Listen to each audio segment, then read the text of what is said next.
کسی کو تانا دے دینا کوئی کمال کی بات نہیں ہے، کسی گرتے ہوئے کو گرا دینا کوئی کمال کی بات تو نہیں ہے، کمال تو یہ ہے کہ گرتوں کو تھام لیا جائے۔ تو جنہوں نے یہ میسج بنائے کیا وہ بھی کبھی رمضان کے بعد صبح فجر میں مسجد گئے ہیں جو ان کو پتا ہو کہ کون آیا کون نہیں آیا؟ کیا انہوں نے بھی کبھی پابندی کی ہے؟ نہیں، یہ تو وہ 3 دن 6 دن کی تراویح والے ہیں جنہوں نے رمضان میں بھی نماز نہیں پڑھی۔ اگر انہوں نے رمضان کو پایا ہوتا تو یہ اگر رمضان کے بعد نماز میں آتے تو ان کو پتہ لگتا کہ ان مسجدوں کو اب نئے نمازیوں کی کھیپ مل گئی ہے، ان کو پتہ لگتا کہ عید کے بعد یہ جو لوگ گھومنے نکلے گھروں سے یہ سڑکوں کے کنارے پر روک کے نمازیں پڑھ رہے ہیں، ان کو پتہ لگتا کہ جہاں ٹھہرے جن ہوٹلوں میں جن ڈھابوں پہ کھانا کھایا وہاں مصلے بچھا کے نمازیں ادا کی جا رہی ہیں، ان کو پتہ لگتا کہ وہ بیوی بچوں کے ساتھ بھی اب اسلام پر کاربند ہے، کیونکہ ان کی سوچ گندی ہے، ان کو صرف گند نظر آتا ہے مکھی کی طرح۔ اگر ان کی سوچ مثبت ہوتی تو ان کو رمضان میں تیار ہوئے اچھے نمازی نظر آ جاتے ہیں۔ اور جو یہ چاہتے ہیں کہ مسجدوں میں رمضان والی رونق شوال میں بھی نظر آئے، یہ شوال ہے رمضان نہیں ہے۔ رمضان کی عظمت کو کوئی دوسرا مہینہ پا نہیں سکتا، لیکن یہ کہہ دینا کہ رمضان کا اثر ختم ہو گیا، یہ قوم کی حوصلہ افزائی کو چھوڑ کے اس کو پست کرنے کی بات ہے۔ مجھے بتاؤ نا کتنے ہزاروں نوجوان ایسے ہیں جنہوں نے رمضان میں نماز شروع کی، اب وہ پابند ہو گئے، اب وہ جو اس ہفتے اپنے محلے میں نہیں ہیں سیر کرنے کے لیے نکلے، اپنے بھائیوں کے ساتھ بچوں کے ساتھ نکلے، اگر وہ سفر میں نمازیں چھوڑ دیتے تب میں کہتا رمضان کا نقصان ہوا۔ وہ تو سفر میں اثر میں نماز کی پابندی کر رہے ہیں تو رمضان کا نقصان نہیں ہوا، رمضان کا فائدہ پہنچا،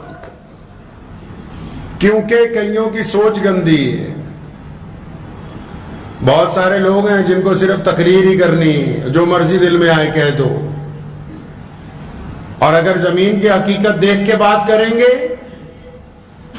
اگر مثبت بات کریں گے تو رسول اللہ صلی اللہ علیہ وسلم کی سنت کے مطابق ہوگی۔ رسول اللہ نے کیا فرمایا؟ رسول اللہ کی سب سے پیاری سنت کون سی ہے؟ رسول اللہ کی سب سے اعلیٰ سنت کون سی ہے؟ نبی علیہ السلام نے کون سی ایسی سنت ہے جس کو ہم وقت استعمال کیا؟ نبی علیہ السلام کی وہ کون سی سنت ہے جو رسول اللہ کو محبوب تھی؟ وہ کون سی سنت ہے جس کو نہ اپنانے پر رسول اللہ نے ناراضگی کا اظہار کیا؟ آؤ مسلمانوں، محمد الرسول اللہ کو دیکھتے ہیں۔ پیارے نبی علیہ السلام کی سنت میں نماز کی سنتیں بھی ہیں، تہجد بھی ہے، اشراق بھی ہے، مسواک بھی ہے، رسول اللہ کی سنت میں دسترخوان بھی ہے، رسول اللہ کی سنت میں داڑھی بھی ہے، رسول اللہ کی سنت میں سفید کپڑے پہننا بھی ہے، رسول اللہ کی سنت میں سلام کرنا بھی ہے۔ لیکن ان تمام سنتوں سے اعلیٰ جو سنت ہے وہ یہ ہے جو آج مسلمانوں کو پتہ ہی نہیں، اور خاص کر ان نٹھلوں کو نہیں پتا جو سوشل میڈیا پہ بیٹھے ہوئے ٹک ٹاک بنا رہے ہیں کہ وہ رسول اللہ کی سنت ہے کون سی۔ صحابہ آئے رسول اللہ کے پاس، یا رسول اللہ وہ فلاں بندہ ہے نا، ہمیں اس پہ شک ہے، یا رسول اللہ ہمیں اس پہ شک ہے کہ بندہ ٹھیک نہیں۔ نبی علیہ السلام کو 1 دفعہ کہا، 2 دفعہ کہا، 3 دفعہ کہا، تو نبی علیہ السلام نے ناراضگی کا اظہار فرمایا اس کا دل چیر کے دیکھا ہے، اس کی چھاتی پھاڑ کے دیکھا ہے۔ حضرت انس رضی اللہ تعالیٰ عنہ فرماتے ہیں کہ جب میں نے کوشش کی نبی علیہ السلام کو نعوذ باللہ اس حد تک لانے کی کہ وہ کبھی مجھ سے ناراض ہوں اور میرے ایک آدھی چپت پڑ جائے، تو فرمایا ایک دن ناشتہ لینے مہمانوں کا بازار گیا تو میں بہت دیر ہو گئی، میں وہیں بیٹھا رہا قصدن کہ آج نہیں جاؤں گا، اور نبی علیہ السلام کو نعوذ باللہ ناراضگی ہوگی اور وہ میرے آنکھیں ایک آدھی لگا دے تاکہ انس کہے کہ 1,24,000 صحابہ میں صرف انس ایسے ہیں رضی اللہ تعالیٰ عنہ جنہوں نے مار کھائی ہے۔ فرمایا لیکن جب رسول اللہ بازار میں آئے اور مجھے دیکھا تو مجھے دیکھ کے بڑی تیزی سے میری طرف آئے، اور جب میں تیار ہو گیا نبی علیہ السلام نے پوری طاقت کے ساتھ مجھے اپنی چھاتی سے لگایا، میرے سر پہ ہاتھ پھیرا، کندھوں پہ ہاتھ پھیرا، آنکھوں میں آنسو ہیں۔ فرمایا انس میرے بیٹے میں تو سمجھا تجھے چوٹ تو نہیں لگ گئی کہیں؟ آئی نہیں بات سمجھ؟ رسول اللہ کی سنت ہے۔ انس فرماتے ہیں یہ کریم نبی ہے جو برائی میں سے اچھائی کو باہر نکال لیتے ہیں۔ رسول اللہ کی سنت ہے پازیٹو سوچنا، رسول اللہ کی سنت ہے مثبت سوچنا، رسول اللہ کی سنت ہے اچھا سوچنا، رسول اللہ کی سنت ہے بدترین حالات میں اچھے خیالات رکھنا، رسول اللہ کی سنت ہے پریشانی میں اللہ کی مدد پر یقین رکھنا، رسول اللہ کی سنت ہے کہ دوسروں کو گرتے ہوئے کو اٹھا دینا، رسول اللہ کی سنت ہے برائی کی جگہ اچھائی بیان کرنا۔ تو یہ کون لوگ ہیں جو کہتے ہیں کہ ہمارے پاس نمازی نہیں رہے؟ کیا ان کو نظر نہیں آ رہا یہ جو لاکھوں مسلمان سفر میں نکلے ہر جگہ کھڑے ہو کے اللہ اکبر کی صداؤں کے ساتھ نماز ادا کر رہے، یہ کون سے نمازی ہے جو تمہیں نظر نہیں آئے؟ کیونکہ ذہن میں نیگیٹیوٹی ہے، دین ابھی اندر نہیں نہ اترا ہے، زبان پر ہی ہے، یہاں اوپر اندر نہیں اترا جن کے، تو وہ ایسی باتیں کرتے ہیں کہ دوسروں کی حوصلہ شکنی ہو جائے۔ اور اللہ نے جن کے دلوں میں اپنا کلام اتار دیا وہ بدترین حالات میں بھی ہمت کی، استقامت کی، حوصلہ افزائی کے لیے اللہ اور اس کے رسول صلی اللہ علیہ وسلم پر یقین کے ساتھ بات رکھتے ہیں، اپنی زندگی گزارتے ہیں، کیونکہ ان کو پتہ ہے کہ نفع اور نقصان کا مالک اللہ ہے۔ تو رمضان میں کیا کھویا کیا پایا یہ تو ہم نے خود دیکھنا ہے۔ اب مسجدوں میں اتنی بھیڑ اس لیے نہیں ہے میاں صاحب کیونکہ جب رمضان آتا ہے نا 5-5 کلومیٹر سے لوگ مسجد میں جماعت سے نماز پڑھنے کے لیے آتے ہیں، یہ رمضان ہے۔ اور رمضان جب چلا جاتا ہے تو مسلح اپنی دکان پر، اپنی فیکٹری پر، اپنے سائیکل پر، اپنی گاڑی میں ساتھ لے کے چلتے ہیں تاکہ رمضان میں نماز کی عادت پڑ گئی ہے۔ دوسرے کی برائی کرنے سے پہلے اس کی روح، اس کی زمین کے گراس روٹ جس کو بولتے ہیں، اس کی زمینی سطح پر دیکھو، پہلے دیکھو، پرکھو، پھر اگر ضرورت محسوس ہو تو بولو۔ اپنی مرضی سے جو دل میں آیا اس کو اپنی زبان سے نہ نکالو۔ اگر آپ کی وجہ سے کسی کی ہمت ٹوٹے گی، کسی کی بے عزتی ہوگی تو کل قیامت کے دن اللہ تبارک و تعالیٰ کے حضور جواب دینا ہوگا۔ لائسنس نہیں دے دیا اللہ تعالیٰ نے کہ جس کی مرضی چاہو بے عزتی کرتے پھرو، کوئی ٹھیکہ نہیں مل گیا ہے جو لوگ مسجدوں میں نماز پڑھتے ہیں ان کو بھی کہ جو آئے اس کی بے عزتی کر دو۔ کوئی اللہ تعالیٰ نے اتھارٹی نہیں دی ہے ان کو۔ مسجد میں ممبر بنایا، اس پہ ایک امام کی ذمہ داری لگائی تاکہ وہ جمعہ کو بیٹھ کے ان سے بات کرے اللہ اور اس کے رسول کے حکم کے مطابق۔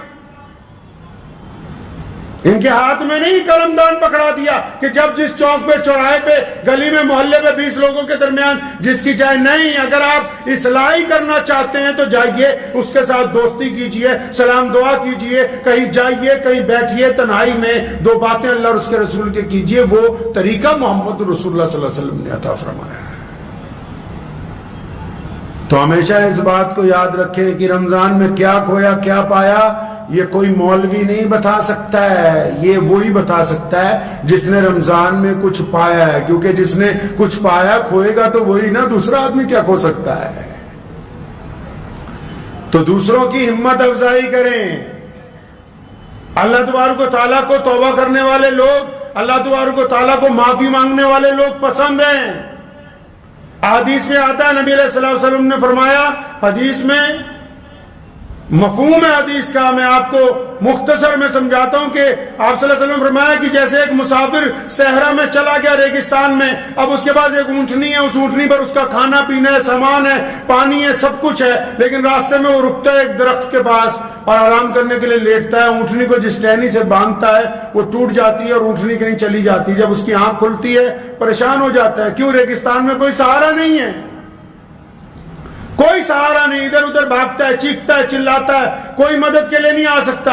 تھک ہار کے جب گلا بھی سوکھ جاتا ہے پھر ایک درخت کے نیچے بیٹھ جاتا ہے اور دل میں سوچتا ہے کہ اب تو موت ہی آئے گی، اس کے علاوہ تو کوئی نہیں مجھے بچا سکتا۔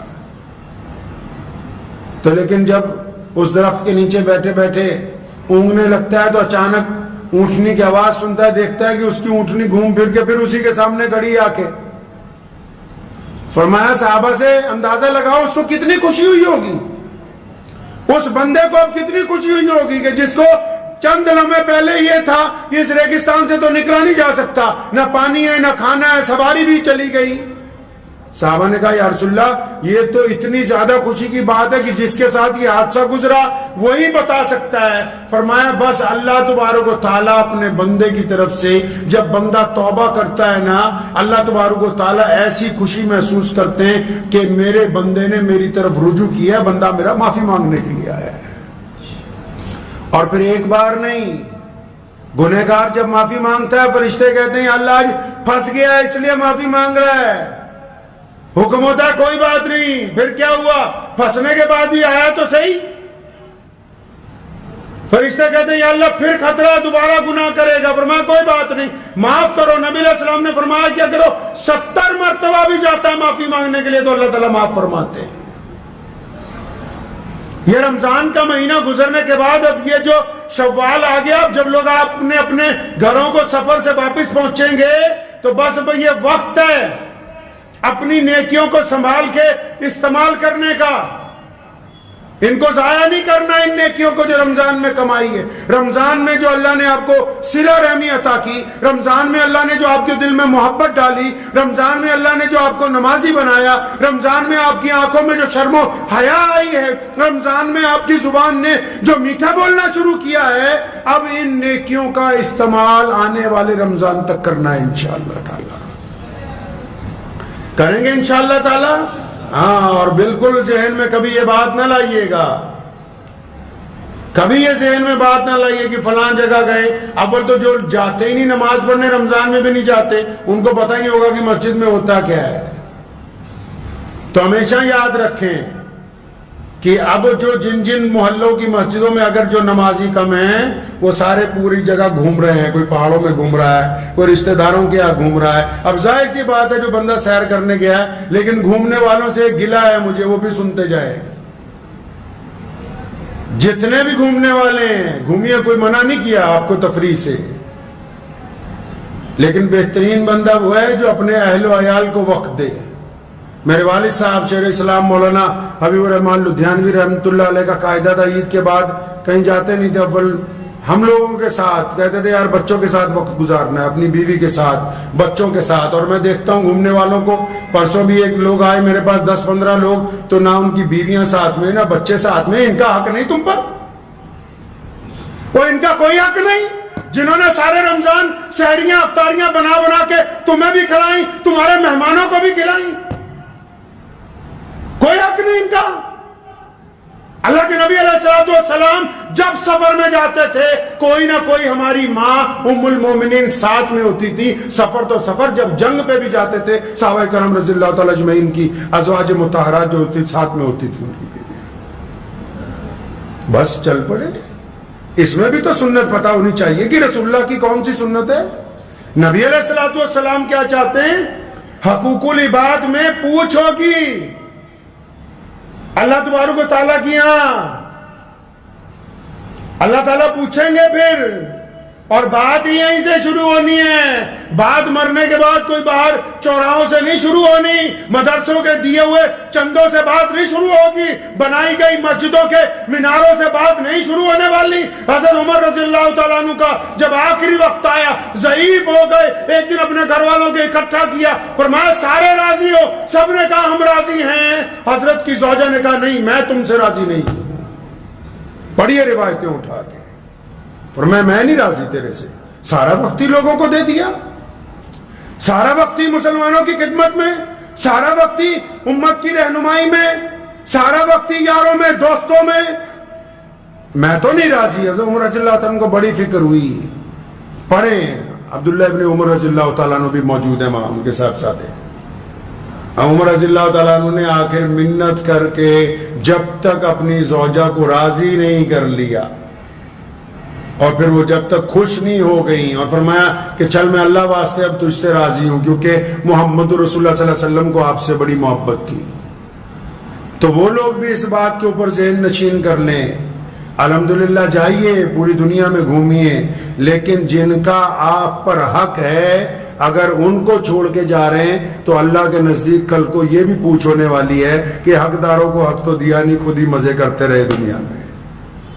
تو دعا کیجئے کہ یہ جو اب شوال شروع ہو گیا ہے, پورے ملک میں مدرسوں میں داخلے بھی شروع ہو گئے ہیں, بچے بھی پڑھنے کے لیے جائیں گے تو کوشش یہ کرنی ہے کہ یہ جو نیکیوں کی گٹھری ہم نے بنا لی ہے نا، یہ جو نیکیوں کی گٹھری ہمارے پاس آ گئی ہے، حدیث میں آتا ہے قیامت والے دن ایک بندہ آئے گا، اس کے پاس اتنی نیکیاں ہوں گی، اتنا بیلنس ہوگا، آپ دنیا کے حساب سے سمجھ لیں اس کے پاس کروڑوں روپے ہوں گے، نیکیاں بھی ایسے ہی ہیں پیسوں کی طرح۔ لیکن جب نبی علیہ السلام نے فرمایا جب وہ آئے گا اللہ تعالیٰ کی جو حساب کتاب شروع ہوگا تو مفلس ہو جائے گا۔ حدیث میں آتا ہے کہ تمہیں پتا ہے کہ مفلس کون ہوگا بندہ، ایسا بندہ کون ہوگا؟ محتاج۔ صحابہ نے کہا وہ جس کے پاس درہم دینار نہیں، فرمایا نہیں، قیامت والے دن ایک بندہ آنا اللہ کے حضور جس کے پاس درجنوں حج، جس کے پاس کئی درجن عمرے، جس کے پاس کروڑوں کی زکوٰۃ، صدقات، خیراتیں، جس کے پاس میاں بیوی کی محبت، بچوں کے حقوق، مسجدوں کی تعمیر، مدرسوں کی مدد، با جماعت نمازیں، تہجدیں، اشراق، سارا کچھ ہوگا۔ جب حساب کتاب شروع ہوگا نا تو ایک طرف سے چند لوگ آئیں گے، یا اللہ ہم تو اس کے نوکری کرتے تھے، اس نے فلاں مہینے میں زبردستی میری تنخواہ ماری تھی۔ اللہ فرمائیں گے فرشتوں کو اچھا اتنی نیکیاں ان کو تو فارغ کرو۔ وہ چلا جائے گا، دوسرا آ جائے گا، یا اللہ یہ اتنا رئیس تھا، میں بڑا غریب تھا، میری کئی بار بے عزتی کی، اس کے دروازے پہ گیا، پھر حکم ہوگا اتنا نے کیا اس کو تو اس کو فارغ کرو۔ وہ چلا جائے گا، تیسرا آ جائے گا کہ یا اللہ ہماری تو تحقیر بڑی کرتا تھا یہ، اور اس کو بھی نیکیاں دے دو، فلاں چلے جاؤ۔ ایک ایک کر کے کوئی پڑوسی آ جائے گا کہ اللہ میری ایک بالش زمین دبا لی تھی، اس کو بھی نیکیاں۔ فرمایا اتنی نیکیاں جو ہوں گی بینک بیلنس جتنا سارا ادھر بڑھ جائے گا، سارے حج، عمرے، زکوٰۃ، صدقے، خیرات سب بڑھ جائیں گے۔ اب وہ بٹھنے کے بعد دعوے دار پھر کھڑے ہوں گے کہ اللہ نہیں ہمارے ساتھ فلاں کے ساتھ ظلم کیا۔ اب فرشتے پوچھیں گے اللہ کرنا کیا ہے؟ فرمایا کرنا کیا ہے، ان کے گناہ اس کے سر پہ لاتے رہو، ان کو فارغ کرو جنت کے لیے۔ مفلس ہوگا وہ بندہ، نیکیوں کے انبار لے کے آئے گا اور وہ ان کو دے دیے جائیں گے جن کے حق مارے ہوئے ہوں گے، اس کے باوجود حقداروں کا حق ختم نہیں ہوگا، پھر ان کے گناہ اس کے سر پر لادے جائیں گے اور پھر یہ گناہوں کو لے کے جہنم کی طرف اس کا جانا ہوگا۔ اس لیے اس بات کو ذہن نشین کر لیں کہ رمضان میں جو نیکیاں کمائی ہیں کسی کو گالی دے کے ضائع نہیں کرنی، کسی کا دل دکھا کے ضائع نہیں کرنی، کسی کا حق مار کے ضائع نہیں کرنی، کسی سے زنا کا ارادہ کر کے ضائع نہیں کرنی، کوئی نشہ کر کے ضائع نہیں کرنی، اپنے بھائی کا حق مار کے ضائع نہیں کرنی، کسی کی چغلی کر کے ضائع نہیں کرنی، کسی کی غیبت کر کے ضائع نہیں کرنی۔ رمضان کی نیکیوں کو بڑی احتیاط سے چلانا ہے،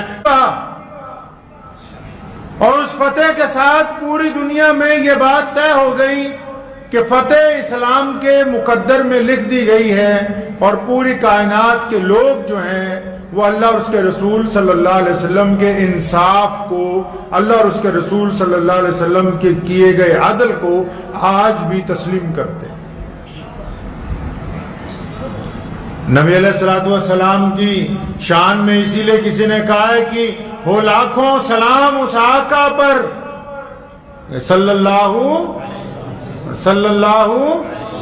زور سے گئی علیہ وسلم، صلی اللہ علیہ وسلم، کہ ہو لاکھوں سلام اس آقا پر، ظلم لاکھوں جس نے توڑ دیے، دنیا کو دیا پیغام سکون، طوفانوں کے رخ موڑ دیے، اس محسن عالم نے دنیا میں کیا کیا نہ دیا انسانوں کو، دستور دیا، منشور دیا، نئی راہیں دی، نئے موڑ دیے۔ لوگ فتح کرتے ہیں تو بلڈوزر چلانے کی بات کرتے ہیں، لوگ فتح کرتے ہیں تو پھانسی دینے کی بات کرتے ہیں، لوگ فتح کرتے ہیں تو ملکوں کو برباد کرنے کی بات کرتے ہیں، لیکن اسلام کی فتح مبین میں لوگوں کے لیے رحمت ہے، لوگوں کے لیے محبتیں ہیں، لوگوں کے لیے انصاف ہے، لوگوں کے لیے پیار ہے۔ اسلام کی فتح مبین نے جب ظالم کی گردن پر پیر رکھا تو مظلوم کے سر کے اوپر تاج بھی رکھ دیا گیا۔ اگر ہم امام بخاری کو پڑھتے ہیں رمضان کا مہینہ ہے، شدت کی گرمی ہے، نبی علیہ السلام چل پڑے مدینہ سے مکہ کے لیے، مکہ فتح کرنے کے لیے 10,000 کا جرار لشکر، کوئی چھوٹا موٹا نہیں، 10,000 صحابہ کرام ساتھ میں ہیں، اور اس دور میں تو آبادیاں بڑی چھوٹی تھی، 10,000 کا مطلب کئی لاکھ لوگ آج کے حساب سے۔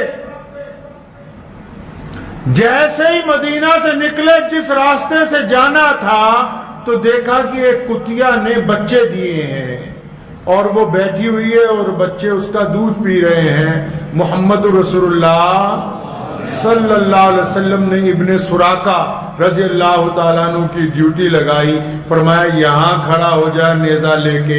آج اگر کوئی چھوٹا سا لیڈر گزرتا ہے نا، سڑکوں سے دکانوں کا سامان ہٹایا جاتا ہے۔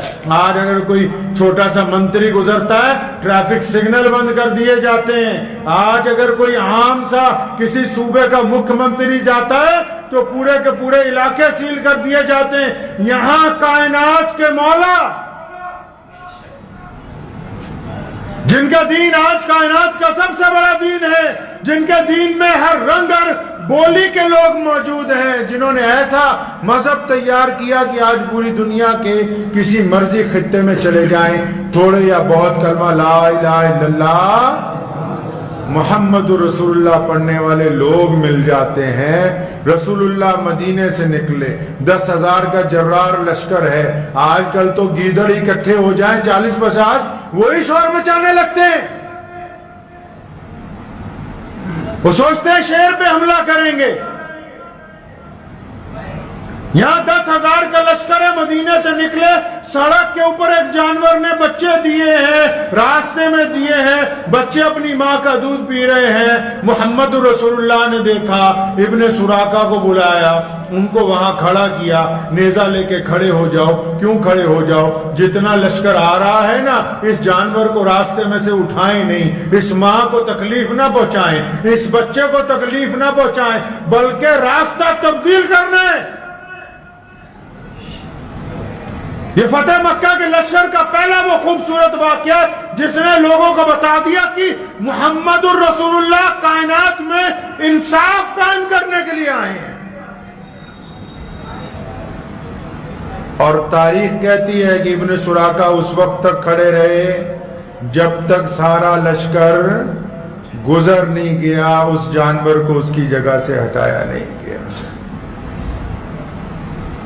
اور جب مکہ مکرمہ میں پہنچے ہیں، مکہ مکرمہ سے ایک شب پہلے رات کو جب ڈیرا لگایا ہے تو علی بن سفیان رضی اللہ تعالیٰ عنہ جو اس وقت مسلمان ہوئے، اس رات کو کہنے لگے عباس کے بیٹے آج تو تیرا بھتیجا بادشاہ بن گیا۔ تو کسی نے کہا نعوذ باللہ غلط باتیں نہ کرو، یہ نبوت کا جلوہ ہے، بادشاہیاں تو ختم ہو جاتی ہیں۔ دنیا میں کتنے امپائر بنے، آج ان کا نام نہیں ہے۔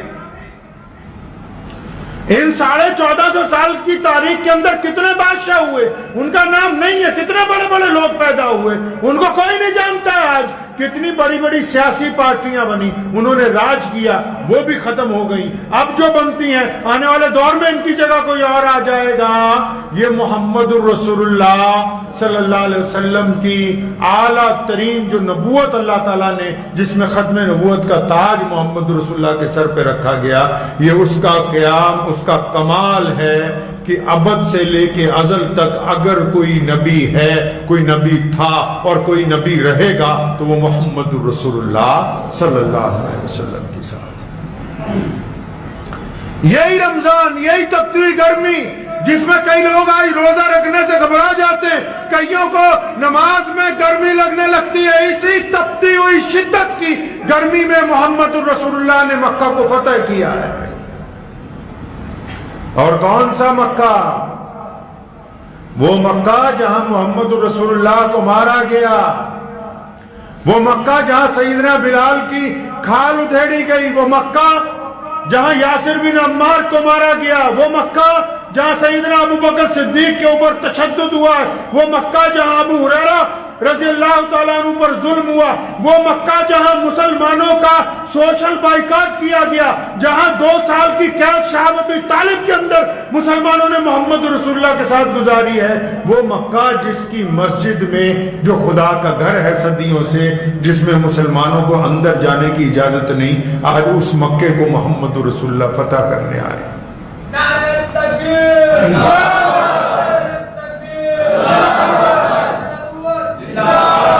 اور رسول اللہ صلی اللہ علیہ وسلم کی شان کیسی ہے؟ ہر اول دستے میں خالد بن ولید رضی اللہ تعالیٰ عنہ آگے آگے جا رہے ہیں اپنے نوجوانوں کے ساتھ، اور سوچو لوگ کیا کہتے ہیں۔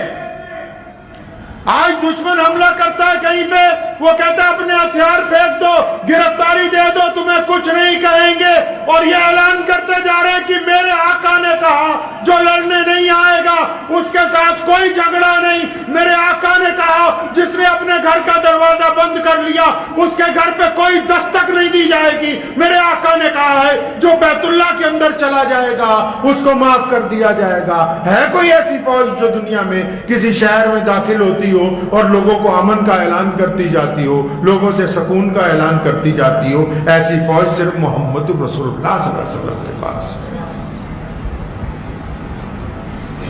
مورخین نے لکھا ہے حضور صلی اللہ علیہ وسلم کا ردیف ایک بچہ اس اونٹنی پہ سوار تھا جس پر آپ صلی اللہ علیہ وسلم بیٹھے ہوئے تھے، وہ بار بار خوشی سے اچھلتا ہے، محمد رسول اللہ اس کو پکڑ کے بٹھاتے ہیں، اور عجز کی وجہ سے، اللہ کی حضور عجز کی وجہ سے محمد رسول اللہ صلی اللہ علیہ وسلم کا سر جھکا ہوا ہے اونٹنی کے اوپر بیٹھے ہوئے بھی، اور بار بار رسول اللہ کے امامے کی جو کور ہے وہ اونٹنی کے اوپر جو کجاوا لگا ہوتا ہے نا اس پہ ایک لکڑی لگی ہوتی ہے اوپر، اس کے ساتھ ٹکراتی ہے۔ وہ لوگ فتح کے دن غرور کے ساتھ گردن اونچی کرتے ہیں، محمد رسول اللہ نے فتح کے دن شکر کے ساتھ اپنے رب کا شکر ادا کیا ہے۔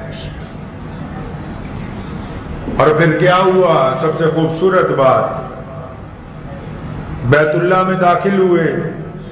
آج تو بیت اللہ بہت بڑا ہے، کل میں پڑھ رہا تھا رات فیس بک کے اوپر کہ کل عشاء کی نماز میں 2 ملین لوگ بیت اللہ کے اندر تھے، 2 ملین۔ اس وقت بیت اللہ کا شہر اتنا بڑا نہیں تھا، صحابہ فرماتے ہیں 10,000 کا لشکر پہنچا، درختوں پر بھی لوگ چڑھ گئے، مکانوں کی چھتوں کے اوپر بھی کھڑے ہو کے لوگ دیکھنے لگے، ایسے لگتا تھا کہ ہر ایک پتے کے اوپر محمد رسول اللہ کے دیوانے موجود ہیں۔ جتنا پرانا مکہ تھا حضور صلی اللہ علیہ وسلم کے دور میں، آج وہ سارے کا سارا مکہ حرم شریف کی مسجد کے اندر آ چکا ہے، اتنی توسیع ہو چکی ہے حرم شریف کی۔ تو نبی علیہ السلام جب خانہ کعبہ میں اندر گئے تو آج سے 10 سال پہلے جب جانے لگے تھے تو اللہ کے رسول فرماتے ہیں میرا دل چاہا کہ میں خانہ کعبہ میں 2 رکعت نفل پڑھ لوں، تو خانہ کعبہ کی چابی جس بندے کے پاس تھی اس کا نام عثمان بن طلحہ ہے، رسول اللہ صلی اللہ علیہ وسلم نے طلحہ کو کہا کہ یار چابی دے دے، 2 نفل نماز پڑھنی ہے۔ اکڑ گیا، ابو جہل کے کہنے پہ اکڑ گیا کہ چابی نہیں دوں گا۔ نبی علیہ السلام نے کتنی خوبصورت بات فرمائی، خود اعتمادی دیکھو مسلمانوں، اس کو کہتے ہیں اللہ کی ذات پر یقین کامل رکھنا۔ کندھے پہ ہاتھ مارا، فرمایا ابن طلحہ ایک وقت آئے گا یہ چابی ہم تم سے لے لیں گے۔ حتیٰ کہ ان 10 سالوں کے بعد مسلمانوں کی حالت خراب ہوئی، مسلمانوں پر ظلم ہوا، مسلمانوں پر جنگیں مسلط کی گئی، مسلمانوں پر قحط آیا، مسلمانوں پر ساد و سامان نہیں تھا۔ عثمان بن طلحہ کہتے ہیں سارے مکہ کے کافر خوش ہوتے تھے کہ مسلمانوں کی حالت خراب ہے، کہتے میرا دل کھٹکتا رہتا تھا کہ نہیں، محمد رسول اللہ نے کہا ایک دن چابی لے لوں گا۔ آج اگر کوئی جیت جاتا ہے سب سے پہلے اپنے دشمن کی برائی کرتا ہے۔ آج جب لوگ فتح حاصل کرتے ہیں سب سے پہلے اپنے دشمن کو وارننگ دیتے ہیں کہ تیار ہو جاؤ۔ محمد رسول اللہ نے جس دن مکہ فتح کیا، بیت اللہ کے صحن میں گئے، اعلان کیا کہ جو معافی مانگنے کے لیے آئے گا معاف، اور معافی کس نے مانگنی ہے؟ جنہوں نے سیدنا حمزہ کو قتل کیا ہے،